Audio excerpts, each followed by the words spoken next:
Good morning everybody. नमस्कार साथियों।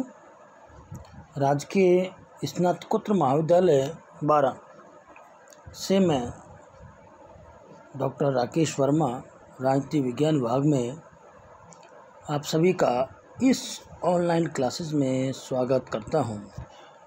प्यारे बच्चों, बीए भाग द्वितीय वर्ष का द्वितीय प्रश्न पत्र भारतीय राजनीतिक व्यवस्था, यह पुस्तक हमारे सिलेबस में द्वितीय प्रश्न पत्र के रूप में हमें प्राप्त होती है।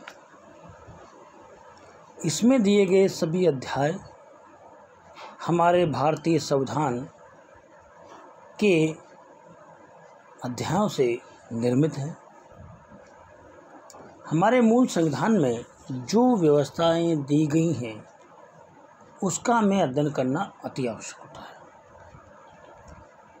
इस पुस्तक का उद्देश्य पाठ्यक्रम पूर्ण करना ही नहीं है, अपितु इस पुस्तक से हम जो प्रतियोगिता परीक्षाएं आती हैं उनमें भी प्रश्न पूछे जाते हैं। इसलिए इस पुस्तक का बहुत ही महत्व बढ़ जाता है।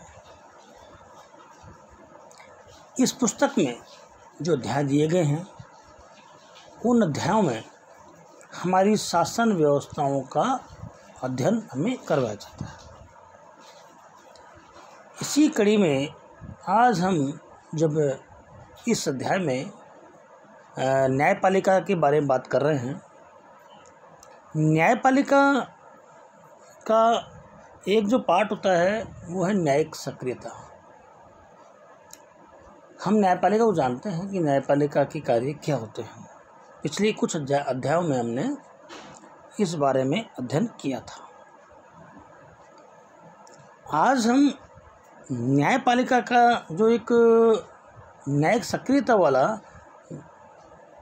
वाला लेसन देखते हैं। न्यायिक सक्रियता का अर्थ क्या होता है, हम इस बात करते हैं कि न्यायिक सक्रियता क्या होता है। चलो हम पहले बात करते हैं न्यायिक सक्रियता। सक्रियता का मतलब होता है कि हम उस चीज़ के बारे में सतर्क सक्रिय रहें, कौन से जो हमारे लिए अति आवश्यक होता है। न्यायपालिका का कार्य जो है न्याय प्रदान करना होता है। अब जो न्याय लेने जाएगा कोर्ट में उसी को तो न्याय मिलेगा। आप कोर्ट ही नहीं जाओगे तो न्याय कहाँ से मिलेगा। अब हर व्यक्ति के लिए संभव नहीं है कि वो न्यायपालिका का दरवाज़ा खटखटाए, क्योंकि कई बार आप देखते हैं कि करीब कच्ची बस्तियां हैं, गंदगी है वहाँ। उनको पहला कार्य अपना भोजन की व्यवस्था करना है, मगर वो सिस्टम के विरुद्ध जा नहीं पाते हैं। ऐसी स्थिति में कोई दूसरा व्यक्ति जो उससे पीड़ित नहीं है वो न्यायालय में एक लेटर भेजता है कि इस कॉलोनी में ये गंदगी हो रही है। न्यायपालिका उस पर संज्ञान लेती है कि कार्यपालिका का जो कार्य है उसने कार्य नहीं किया है, तो वो उसको आदेशित कर सकती है। ये एक हल्का सा बात करते हैं। अब न्यायिक सक्रियता का पहला देखते हैं कि न्यायिक सक्रियता नागरिकों के अधिकारों के संरक्षण और समाज में न्याय को बढ़ावा देने में न्यायपालिका द्वारा निभाई गई सक्रिय भूमिका को दर्शाती है। दूसरे शब्दों में इसका तात्पर्य न्यायपालिका द्वारा सरकार के अन्य दो अंगों को उनके संवैधानिक कर्तव्यों की निर्वाह के लिए बाध्य करने की मुखर भूमिका है। न्यायिक सक्रियता का आशय संविधान कानून और अपने दायित्वों के प्रसंग में कानूनी व्याख्या से आगे बढ़कर सामाजिक आर्थिक परिस्थितियों और सामाजिक आर्थिक न्याय की आवश्यकता को दृष्टि रखते हुए संविधान और कानून की रचनात्मक व्याख्या करते हुए जन साधारण के हितों की रक्षा के लिए निरंतर प्रयत्नशील रहना। इसके अंतर्गत यह बात जोड़ी जाती है कि जन सामान्य के हितों की दृष्टि से आवश्यक होने पर शासन को निर्देश देना और शासन के स्वेच्छाचारिता को रोकना न्यायपालिका का दायित्व है। न्यायपालिका में न्यायिक सक्रियतावाद की एक जो सुप्रीम कोर्ट के जस्टिस हुआ करते थे और उन्हीं की देन मानी जाती है कि न्यायिक सक्रियता हमारे भारत में आई, जिनका नाम है P.N. भगवती। जो न्यायमूर्ति थे P.N. भगवती, उन्होंने 1982 में कहा था कि सर्वोच्च न्यायालय ने विगत 2 वर्षों से देश में विद्यमान सामाजिक आर्थिक राजनीतिक परिस्थितियों को दृष्टि में रखते हुए समस्त व्यवस्था में सक्रिय दृष्टिकोण अपना लिया है। 1982 में कहा था। 1980 से लेकर के अभी तक देखते हैं 14 तक 1980 से लेकर आप देखते हैं कि इस कारण न्यायिक सक्रियता में निरंतर की वृद्धि हुई। 2010 में एच कापड़िया के मुख्य न्यायाधीश के पद को ग्रहण किए जाने के बाद सर्वोच्च न्यायालय ने और अधिक सक्रिय भूमिका तथा भ्रष्टाचार को लेकर अधिक गंभीर रुख का परिचय दिया। फरवरी 2012 में सर्वोच्च न्यायालय ने सरकार द्वारा दूरसंचार के क्षेत्र में दिए गए 122 लाइसेंस रद्द कर दिए और सरकार को निर्देश दिया कि खुली नीलामी की प्रक्रिया को अपनाते हुए नए लाइसेंस जारी किए जाएं। परंपरागत रूप से में ये सोचा जाता रहा है कि न्यायपालिका को राज्य व्यवस्था में मात्र निषेधात्मक भूमिका ही प्राप्त है। न्यायिक सक्रियता के आधार पर न्यायपालिका को निषेधात्मक भूमिका के साथ साथ सकारात्मक भूमिका वस्तुतः एक रचनात्मक भूमिका प्राप्त हो जाती है।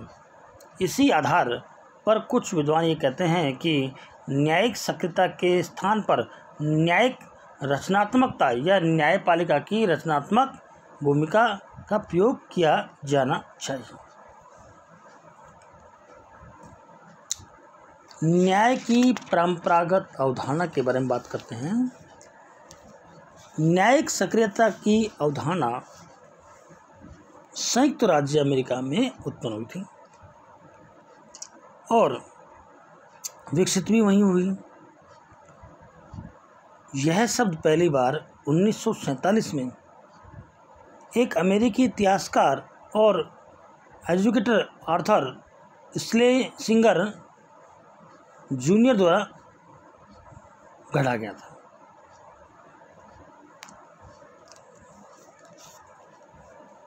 भारत की न्याय व्यवस्था की परंपरागत अवधारणा पर आधारित है। इस अवधारणा के अनुसार न्यायालयों का कार्य है उनके सामने जो विवाद प्रस्तुत हों उन विवादों को विद्यमान कानूनों के अनुसार निपटारा करना है। इस अवधारणा की कुछ मूलभूत बातें हैं। पीड़ित पक्ष स्वयं न्यायालय के सम्मुख जाकर न्याय की याचना करे। न्यायालय के द्वारा स्वयं को कानून की वैधानिक व्याख्या तथा संपूर्ण विवाद के प्रसंग में वैधानिक दायरे तथा दृष्टिकोण तक सीमित रखा जाना चाहिए।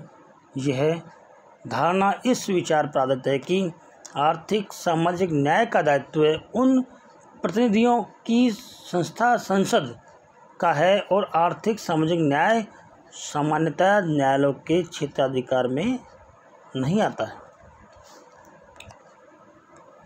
न्यायिक सक्रियता का उदय। भारत में न्यायिक सक्रियता के सिद्धांत को 1970 के दशक में के मध्य पेश किया गया। न्यायमूर्ति V.R. कृष्णन अय्यर और न्यायमूर्ति P.N. भगवती, न्यायमूर्ति O. चिन्नप्पा रेड्डी और न्यायमूर्ति D.A. देसाई ने देश में न्यायिक सक्रियता की नींव रखी। P.N. भगवती का नाम हम ज़्यादा लेते हैं।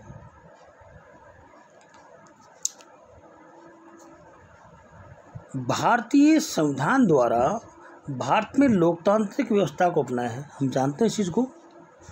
तो संविधान निर्माता संविधानवादी शासन व्यवस्था बनाया था उन्होंने। संविधानवादी शासन की मूल मान्यता यह है कि शासन की मर्यादित शक्तियाँ ही प्राप्त होनी चाहिए। शासन की इस धारणा के अनुसार ही भारतीय संविधान में न्यायिक पुनरावलोकन की व्यवस्था की गई थी। न्यायिक पुनरावलोकन के आधार पर ही न्यायपालिका ऐसे भी कानून को अवैध घोषित कर सकती है जो संविधान का उल्लंघन करता है।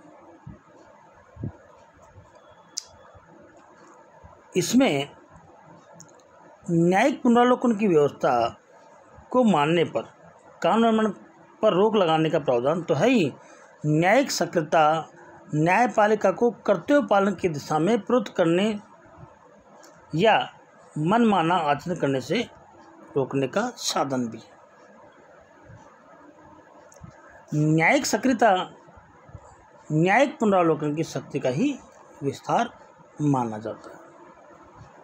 जब संविधान लागू किए जाने के बाद लगभग जो परंपरागत अवधारणाएं हमने पाई, उसमें 1970 के बाद निरंतर ऐसी परिस्थितियां बनी जिनके आधार पर न्यायाधीशों और समस्त न्याय व्यवस्था से जुड़ा वर्ग यह सोचने के लिए प्रेरित हुआ कि कानून और संविधान के शब्दों की तुलना में संविधान की भावना और आत्मा को अधिक महत्व दिया जाना चाहिए और संविधान की आत्मा की रक्षा करने के लिए यह आवश्यक है कि तंग कानूनी प्रक्रियाओं के दायरे से बाहर निकल संविधान की रचनात्मक व्याख्या का मार्ग अपनाया जाना चाहिए।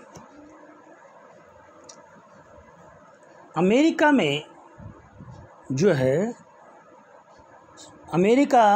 अमेरिकी सर्वोच्च न्यायालय में जनहित याचिका अभियोग। अमेरिका के सर्वोच्च न्यायालय में जनहित अभियोगों की शुरुआत की गई थी, जिसमें पीड़ित पक्ष की कमज़ोर स्थिति को देखते हुए पीड़ित पक्ष की ओर से किसी अन्य न्यायालय में याचिका प्रस्तुत की और उसे न्यायालय ने स्वीकार किया। अमेरिका के सर्वोच्च न्यायालय ने ऐसे जनहित अभियोगों की शुरुआत की थी जिसमें पीड़ित पक्ष की कमज़ोर स्थिति को दृष्टि में रखते हुए पीड़ित पक्ष की ओर से किसी अन्य व्यक्ति ने न्यायालय में याचिका प्रस्तुत की और न्यायालय ने उसे विचार के लिए स्वीकार कर लिया। यह जनहित अभियोग की स्थिति थी।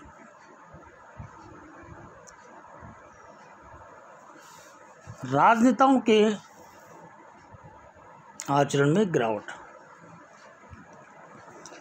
राजनेताओं द्वारा व्यवस्थापिका और कार्यपालिका में सामाजिक आर्थिक न्याय के प्रति लगाव की बातें कर रहे थे, लेकिन व्यवहार में उन्होंने सामान्य जन और उनके हितों के प्रति घोर उदासीनता का स्थिति को अपना लिया। राजनीतिक दलों ने व्यवस्थापिका और कार्यपालिका में स्थान पाते हुए बहुत ऊंचे स्वर और नारेबाजी के रूप में आर्थिक सामाजिक न्याय के प्रति लगाव की बातें निरंतर कर रहे थे, लेकिन व्यवहार में उन्होंने सामान्य जन और उनके हितों के प्रति घोर उदासीनता की स्थिति को अपना लिया है। यह स्थिति न्यायाधीश सहित समाज के सभी संवेदनशील तत्वों को नहीं भाई। ऐसी स्थिति में न्यायाधीशों ने सोचा कि व्यवस्थापिका कार्यपालिका को जनहितों के प्रति सचेत किया जाना चाहिए। विधायिका की उदासीनता। सत्ता पक्ष अपनी कुर्सी बचाने में लगे रहे तथा विपक्ष टकराव में लगे रहते हैं तो न्यायालय को सक्रिय होना अति आवश्यक हो जाता है। पूर्व न्यायमूर्ति लाहौटी जब सरकार के दो अन्य अंग की व्यवस्थापिका और कार्यपालिका अपना कार्य नहीं करते हैं तब न्यायपालिका को सक्रिय होना पड़ता है। यह व्यवस्था जब न्यायाधीश लाहौटी ने कहा कि जब सरकार के दो अंग की व्यवस्थापिका और कार्यपालिका अपना कार्य नहीं करते तब न्यायपालिका को सक्रिय होना पड़ता है। ये कहावत भी है कि शक्ति उन्हें प्राप्त होती है जो उनका प्रयोग करने की इच्छा या क्षमता रखते हैं। अगला, कार्यपालिका की कमजोरी। कार्यपालिका ने न्यायपालिका को कुछ ऐसे काम सौंप दिए हैं जो राजनीतिक प्रकृति के थे, जैसे मंडल विवाद, अयोध्या का बाबरी मस्जिद मामला, जल आदि, नदी और आरक्षण आदि। इस में ये देखा गया कि राजनीतिक उठापटक तर चलती रहती है और जो राजनीतिक उठापटक जो चलती है उस समय हम ये जो राजनीति है वो इन कार्यों को करने में थोड़ा सा संकोच करने लग जाते हैं। क्या करें, किसकी तरफ बोले। सर्वोच्च कार्यपालिका ने दायित्वों से बचने की चेष्टा करते हुए न्यायपालिका कुछ ऐसे काम सौंप दिए जो अपनी प्रकृति से राजनीतिक थे, जिसमें बात करें मंडल विवाद को हल नहीं कर पाई तब उसने सर्वोच्च न्यायालय की ओर देखा। इसी प्रकार अयोध्या विवाद ढांचा था तब ऐतिहासिक प्रश्न की आड़ में विवाद सर्वोच्च न्यायालय में परामर्श के लिए भेजा गया। ऐसे ही जल नदी विवाद होते हैं, न्यायपालिका ने इनको देखा। अगला है प्रशासन में भ्रष्टाचार। कार्यपालिका का कोई ऐसा पदाधिकारी नहीं बचा जिस पर भ्रष्ट आचरण के आरोप न लगे हो। ये सभी आरोप करोड़ों अरबों रुपए की धनराशि के संबंध में थे।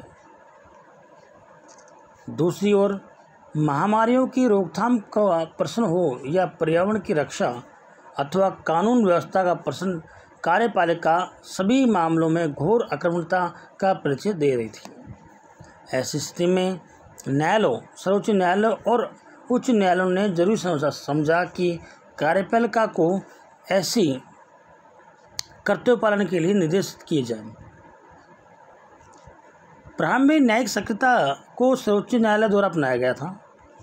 सर्वोच्च न्यायालय ने से उच्च न्यायालयों को प्रेरणा प्राप्त हुई और उनके द्वारा न्यायिक सक्रियतावाद को अपना लिया गया। इसके बाद कुछ विशेष न्यायालयों, जिला न्यायालयों के द्वारा भी भारी उत्साह भाव से न्यायिक सक्रियतावाद को अपनाने की असफल चेष्टाएं की। न्यायिक सक्रियता की इस स्थिति को दृष्टि में रखते हुए ही अमेरिका में जो है उसने लिखा है, दुनिया की सबसे सक्रिय न्यायपालिका का करार किसको दिया? भारत के।